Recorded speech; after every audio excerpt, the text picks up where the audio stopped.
Well, let's see. What else should we talk about? Well, we had snow here about a week ago or so We in did. there, and the usual. I guess people got ready and panicked. I mean, they started like putting the start to say slime. The what does they call it? The brine. Thank you. Kept saying slime.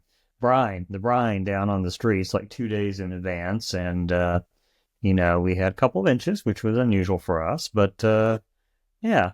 And then we had um closed. Couple things were closed for a couple of days and everything, and everybody was, it's like a big deal around here where we don't get that much snow, and I don't know. It just is one of those things. What really gets me, I think, is sort of like the overreactions, like the news crews that go around driving around on streets to look for any signs of ice or any signs of precipitation or something like that. It will preempt regularly scheduled programs and do this for 4 hours.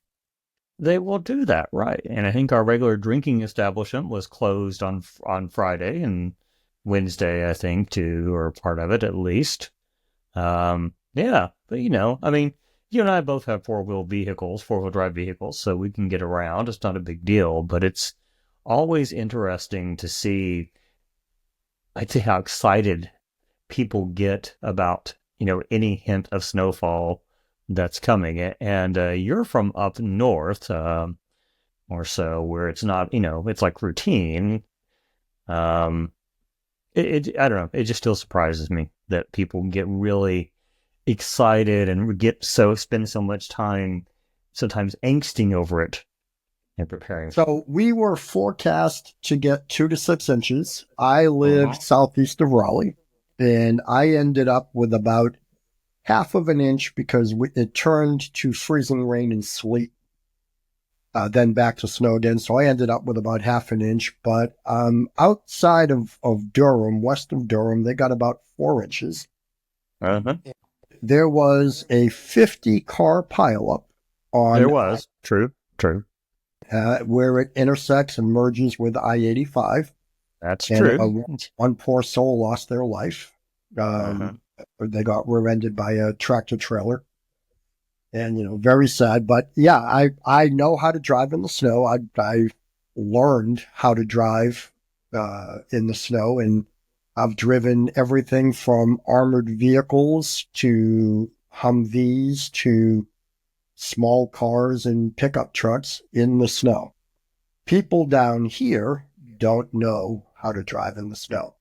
So I don't go out when it snows, not because I don't know how to drive. It's because everybody around me doesn't know how to drive. And I like my truck.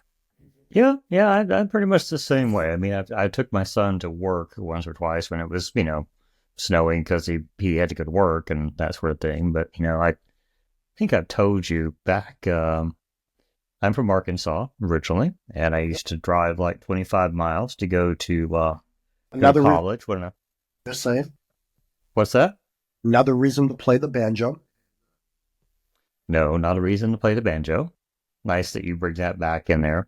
Um, but there was one day I remember when I was, I don't know, I guess it must have been 19 or something like that, and I had a '74 Chevrolet Impala, a big car, Yep. a massive car, metal.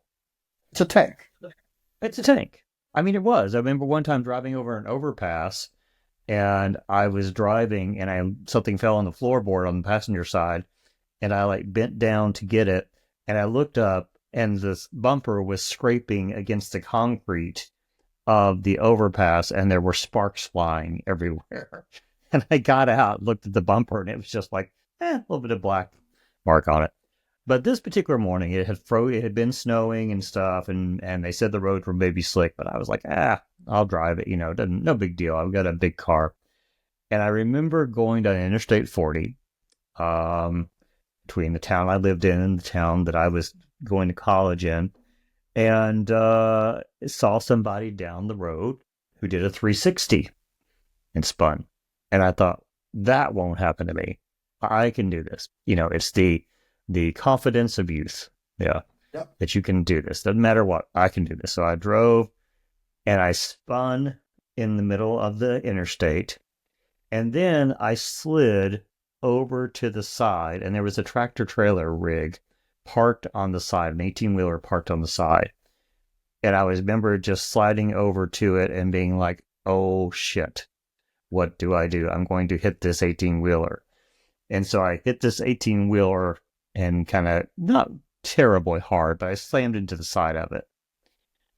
And I'm sitting in my car looking out, and at the cab of the 18-wheeler, this rather large gentleman, very, very large gentleman, wearing a t-shirt and jeans while the snow's coming down. The door opens. He gets out, and he doesn't look too happy. Kind of gets out, adjusts his shirt, adjusts his jeans, gets out, glares at me, starts walking towards the car. I'm like, oh shit. He comes up to the front of the car, the front of my 74 Chevrolet Impala, the car, looks at me, takes his arms, pushes the car back on the interstate, and goes and gets back in his truck. I'm like, thank you. It's Yeah, like, okay. my He uncle. just took it and just like slid it back onto the interstate. I'm like, okay, thank you. Goodbye. Yeah. Yeah, I was a Patriots season ticket holder for a number of years. I'll pause a moment for the groans. Back in the Tom Brady heyday. And before I got my tickets, I used to go with a buddy of mine. He had an extra ticket, and I would go to several games a year with him. So December 3rd, 1993, a day that You remember the date. I remember the day that will live in New England Patriots infamy. We had a blizzard. And I call my buddy Dan, and I'm like, I call him that morning, and I say, Dan, I just finished shoveling out. It was a 1:00 game, I believe. I just finished shoveling out. I'm on my way. So he lived up about 20 miles north outside of Boston in an area called the North Shore. Now, what were you driving? And I was driving a brand new Honda Pilot. This was the second year that the Honda Pilot had come out. 93, yeah. Yeah, it was 93. Was it 93? Might have been it was 2003. I'm sorry, I got my decades wrong. That was in the I was wondering at the Pilot. I didn't remember the Pilot being that early. Yeah, I have my decades wrong. Okay. So I it was a 2003. The Honda Pilot came out, I think, in 2002, and I got one a year later. And so it has, it was four-wheel drive. You just push a button, it would throw it into four-wheel drive. Uh-huh. So he says, well, I'm not going. He says, but you can come up and grab the tickets. And I said, well, what do you mean you're not going? He says, it's snowing like hell out there, and I haven't even dug out yet. I'm like, buddy, this is going to be a game for the ages. You have to go. I drive up into the center of the storm because the center was north of where I am. And I am driving on the highway. I pass on Interstate 95. I pass two plows that had crashed into each other on Interstate 95. There's a sign here. And I'm in four-wheel drive, and I'm doing 35 miles an hour. I'm now driving through a foot of snow on the highway. And I get to his house, and I ring the bell, and I say, grab a shovel. And I grab one, and he and I dig out his car and dig out his walkway and all of that. And nice. All right, get your stuff. Let's go. So he calls another guy in the area, Rob, and we go to pick up this guy, Rob, and his son, and we drive all the way down to Foxborough. As we're getting to Foxborough, as we're driving south, we get out of the blizzard because it was moving north and east, and Foxborough was south and west of Boston. Uh-huh. Out to Boston. So we get there, and they hadn't plowed the parking lot. Parking lot. Yeah. So we ended up It was what? Closed. The parking lot was closed. Closed.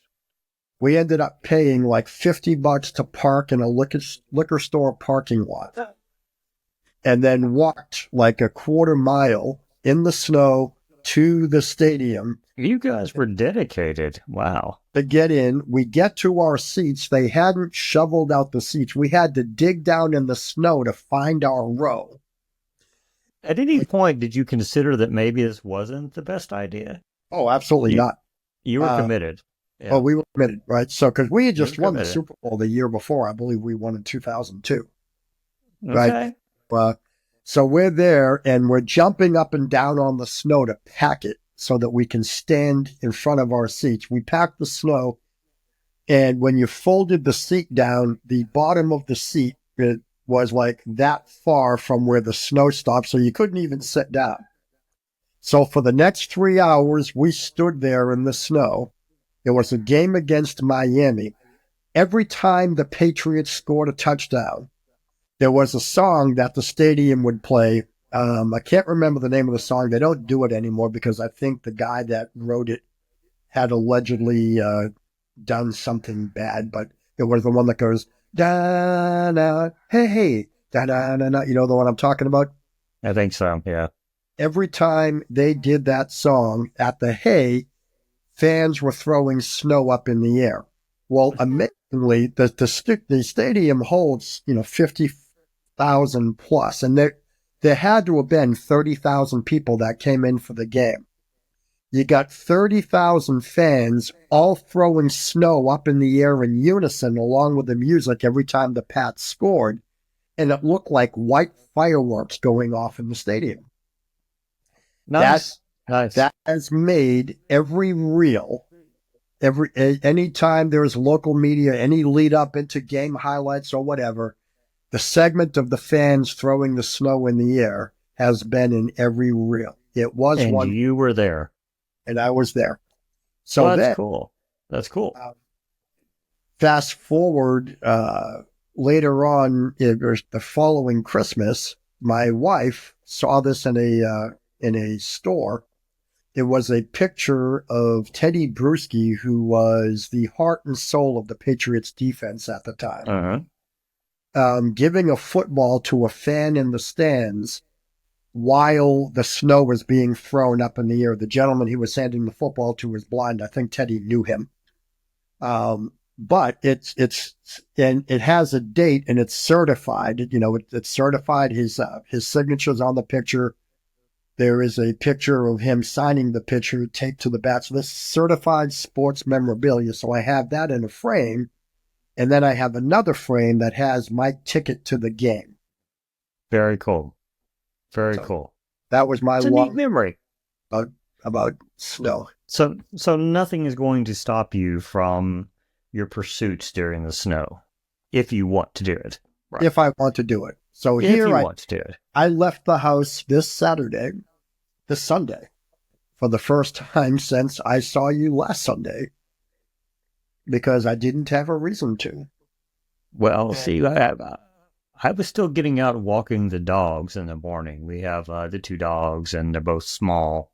And the Jack Russell, for some reason, likes to put his face in the snow. Whenever we were out and there was enough snow, he would stick his snout in there. I call it the snow plow. And then he would shake it off like it was cold, but he would do it again. It's like, it's cold, but I like it. It's cold, but I like it. Yep. Just sticking in there. So we were out walking pretty much every day in the snow, and that's funny. The animals don't seem to care that much. I mean, they're conditioned to it. They don't care. They're set up for it. But yeah, cool. I had to tell the one dog not to eat the yellow snow from the other dog. There are guys that I've hung out with in the past that I've had to tell not to eat the yellow snow. You are joking. It was after they had some few drinks, I assume, in there.